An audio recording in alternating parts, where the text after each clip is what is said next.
Students, आज हम समझेंगे कि फोर्स क्या होती है। बेसिकली ये एक हमारे पास वेक्टर फिजिकल क्वांटिटी है, यानी इसमें ये ऐसी फिजिकल क्वांटिटी जिसमें मैग्नीट्यूड के साथ साथ डायरेक्शन की जरूरत पड़ती है। लेकिन अब इसको हम इस्तेमाल कहाँ करते हैं? जैसे मैं यूँ कहता हूँ कि अगर एक बॉडी जो है, अगर वो रेस्ट हालत में है, ठीक है, और उससे अगर मैंने मोशन में लेके आना है तो मुझे फोर्स चाहिए होगी। फिर इसी तरह अगर एक बॉडी मोशन में और उसे मैंने रेस्ट में लाना है तब भी मुझे क्या चाहिए होगी जी? फोर्स चाहिए होगी। और इसी तरह अगर किसी बॉडी की शेप को मैंने फर्ज करें अगर चेंज करना है, यानी उसमें एक डिस्टॉर्शन लेके आनी है, तो वो भी जो है वो फोर्स की वजह से ही होता है। तो यहाँ से हमें पता चला कि फोर्स एक ऐसी एजेंट है, ऐसी वेक्टर क्वांटिटी है जिसको कि हम चलें अगर एफ से जाहिर करें तो इसके ऊपर हमें एरो भी शो करना होता है, जिसके लिए हमें, यानी ये हमारे किस काम आती है कि ये किसी बॉडी की करेक्टरिस्टिक को चेंज करने में हमारी काम आती है। यानी जैसे मैं एक बात करता हूँ, एक फुटबॉल है जो रेस्ट हालत में है, ठीक है, या एक बॉल है जो रेस्ट हालत में, अब मैं इसे अपने पाँव से किक लगाता हूँ तो ये बॉल जो है आगे की तरफ मूव करती है। और अगर मैं इस पे किक नहीं लगाता, फोर्स ना अप्लाई करता, तो ये अपनी जगह पर इसी तरह रेस्ट में रहती। यानी यहाँ पर फोर्स ने क्या किया जी, कि फोर्स ने एक मोशन क्रिएट किया। अब फोर्स जो है, जैसे मैंने कहा कि एक फिजिकल क्वांटिटी, इसकी जो मेजरमेंट है, इसकी जो कह सकते हैं मैग्नीट्यूड है, वो न्यूटन्स, यानी उसके साथ जो यूनिट हम लिखेंगे मैग्नीट्यूड के साथ, वो न्यूटन्स में इसको मेजर किया जाता है, जो कि साइंटिस्ट न्यूटन के नाम से ही है।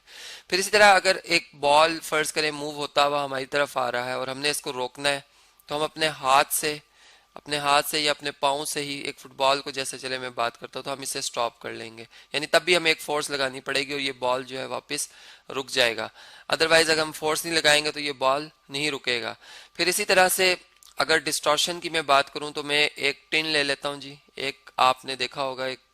जो अक्सर जो ड्रिंक्स के एक बने होते हैं टिन, ठीक है, बहुत ही लाइट से होते हैं। अगर हम उनको अपने हाथ से जोर से प्रेस करें तो उनकी आप देखेंगे शेप जो है वो चेंज हो जाती है। यानी हमने देखा कि फोर्स हमने अपने हाथ से लगाई और वो टिन जो है वो इस तरह से, यानी अगर हम इसको फोर्स लगाने के बाद देखें तो कुछ उसकी शेप ऐसी बनी होगी। तो ये भी इस फोर्स की वजह से है कि हमने उसकी शेप चेंज कर दी। या इसी तरह अगर हम एक स्प्रिंग ले लेते हैं और इस स्प्रिंग को अगर हम देखते हैं इस वक्त, तो इसके टर्न जो है वो बहुत करीब करीब है एक दूसरे के। यानी ये इस वक्त अपनी हम कह सकते हैं नॉर्मल हालत में, और अब अगर मैं इस पर फोर्स लगाता हूँ, यानी अपने हाथ से एक राइट साइड पे इसके इस एंड को खींचता हूँ, और या लेफ्ट साइड पे, यहाँ पर मैं राइट साइड पे खींच रहा हूँ, ठीक है, और यहाँ पे मैं लेफ्ट साइड पे खींच रहा हूँ, तो ये जो ये जो स्प्रिंग है, ये कुछ इस तरह से इसकी शेप हो जाएगी। यानी फोर्स ने इसकी जो शेप है वो चेंज कर दी। तो इस तरह से हम ये कह सकते हैं कि जो डिस्टॉर्शन है वो भी फोर्स ने यहाँ पर प्रोड्यूस किया। अब हम अगर ओवरऑल इस बात को देखें तो हमने ये देखा कि एक बॉडी में अगर हमने एक्सलेरेशन प्रोड्यूस कराना है, यानी उसकी एक स्पीड है, एक स्पीड से वो मूव कर रही थी, लेकिन अगर मैं इस पर और ज़्यादा फोर्स लगाता हूँ तो इसकी स्पीड में और इजाफा होगा, ये और ज़्यादा इजाफा होगा, यानी इसकी वेलोसिटी इंक्रीज करेगी। इसमें टाइम के हिसाब से इन जो वेलोसिटी में इंक्रीज होता है इसे हम एक्सेलरेशन कहते हैं, इसमें एक्सेलरेशन प्रोड्यूस होता है। इसी तरह अगर मैं एक बॉडी को रोकना चाहता हूँ, उसकी वेलोसिटी वक्त के साथ साथ अगर कम करता जाऊं मैं, यानी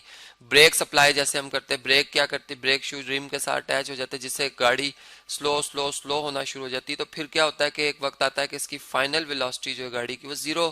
मीटर पर सेकेंड हो जाती है। तो यहाँ पर मैं ये कहूँगा कि फिर मैंने जो जिस फोर्स से मैंने इसमें इसके मोशन को स्टॉप किया है, उसने इसमें डीसेलरेशन या नेगेटिव एक्सलेरेशन प्रोड्यूस किया, जो कि ब्रेक्स की वजह से है। तो ब्रेक भी एक फोर्स है जो कि हमने देखा कि यहाँ पर जो है वो हमारे एक काम आ रही है एक बॉडी को रेस्ट में लाने के लिए। फिर हमने इसी तरह अगर हमने चूंकि फोर्स के कंसेप्ट को सही तरह से समझना, चूंकि न्यूटन्स के जितने लॉज हैं जो वो सारे के सारे फोर्स की यानी मदद से ही समझे जाते हैं, फोर्स के कंसेप्ट को जरा क्लियर होना चाहिए। जैसे अब मैं यूं बात करता हूं कि अगर लॉ ऑफ इनर्शिया की हम बात करें, जिसमें कि हम यूं बात करते हैं कि अगर एक बॉडी रेस्ट में है तो वो हमेशा रेस्ट में रहेगी, और अगर एक बॉडी यूनिफॉर्म मोशन में स्ट्रेट पाथ पे मूव करी तो हमेशा यूनिफॉर्म मोशन में रहेगी तावक्त उसके ऊपर कोई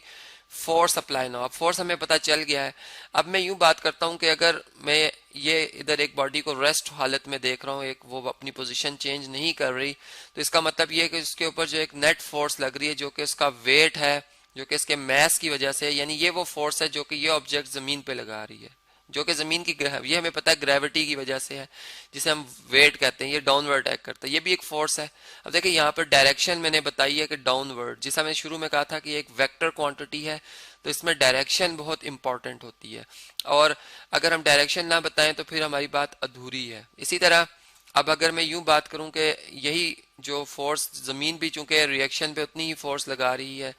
तो वो जो रिएक्शन फोर्स होगी जो कि इसको उठाए हुए है ऊपर की तरफ, ठीक है, इसने जमीन ने इसको ऊपर की तरफ उठाया हुआ है, जिसे हम रिएक्शन फोर्स कहेंगे, और ये बैलेंस्ड होती है, यानी इन दोनों की मैग्नीट्यूड आपस में इक्वल होती है, डायरेक्शन अपोजिट होती है। इसलिए मैंने इन दोनों की अगर आप देखें तो जो लाइन सेगमेंट्स हैं, एरोज जो शो कर रहा हूँ मैं यहाँ पर, इनके लाइन सेगमेंट मैंने एक जैसी रखी है, यानी इनको मैं आपस में इनकी मेजरमेंट बराबर शो कर रहा हूँ, मैग्नीट्यूड बराबर शो कर रहा हूँ। अब यहाँ पे अगर हम देखें तो फोर्स जो कांटेक्ट फोर्स होती है, जो कि दो सरफेसेस के दरमियान होती है, जब एक सरफेस को दूसरी सरफेस के साथ अटैच कर दिया जाता है फिजिकली, अगर हम उन्हें देखें तो वो फोर्स जो होती है उसे हम कांटेक्ट फोर्स कहते हैं, जिसे कि मैं बाद में आपको समझाऊंगा कि वो हमारे पास फ्रिक्शन फोर्स होती है, ठीक है। यानी कांटेक्ट फोर्स जो होती है वो फ्रिक्शन फोर्स होती है, जिसकी अब हम थॉरोली डिस्कस करेंगे। तो फिर हमने ये देखा कि सिस्टम में जो फोर्स होती है, जब एक बॉडी दूसरी बॉडी पे फोर्स लगाती है तो वही फोर्स बेसिकली दूसरी बॉडी पहली बॉडी पे लगा रही होती है, यानी फोर्स एक ही होती है, लेकिन जो रेफरेंस है वो हम बदल देते हैं। एक दफा हम पहली बॉडी का ताल्लुक दूसरी से के हवाले से कह रहे होते हैं, यानी वो फोर्स लगा रही है, फिर और दूसरी लम्हे हम दूसरी फोर्स यानी दूसरी बॉडी का ताल्लुक फर्स्ट से कह देते हैं कि ये दूसरी बॉडी फर्स्ट बॉडी पे फोर्स लगा रही है। तो इस तरह से हमने देखा कि जो फोर्स है हमारे पास वो किसी बॉडी के मोशन में एक्सलरेशन भी प्रोड्यूस कराती है, डिसलरेशन भी प्रोड्यूस कराती है, उसकी शेप भी चेंज करती है, और इसी तरह से कांटेक्ट फोर्स भी एक वो फोर्स होती है जो कि जब भी दो बॉडीज इन कांटेक्ट होती हैं वो हमेशा उनमें वो फोर्स पाई जाती है, हमेशा रहती है।